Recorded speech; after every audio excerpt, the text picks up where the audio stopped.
Living Oceans will provide instructions to assemble your living blocks reef. The important components are long dowels, short dowels, column pieces, and then the living blocks. They are built off the trellis.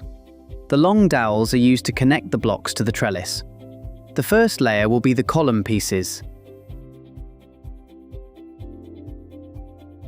Then the short dowels are used to connect the blocks together. Assemble your reef as per the instructions.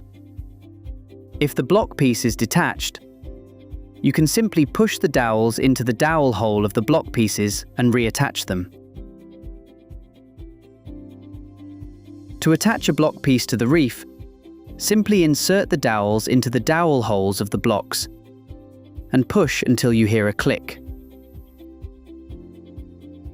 Gently remove the reef to place the corals. Lift the reef up and out of the water, placing it on a workbench with a towel. Now that we've taken the reef out, unwrap the bags by pulling the tab and remove the elastic band.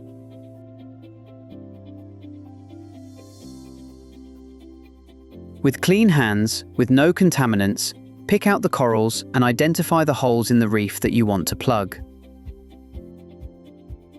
Gently push and insert the plug into the dowel hole until they click in. Complete this for all of the corals with plugs. The larger corals and corals without plugs, you might choose to place them on the reef or attach them using superglue. Add the glue to the base of a coral and reef block to glue. We use Gorilla Superglue Gel, available from most hardware stores. Stick them to your rock structure so they don't fall off the reef. Press and hold until the glue holds. Now that your corals are plugged, put your reefs back in the aquarium.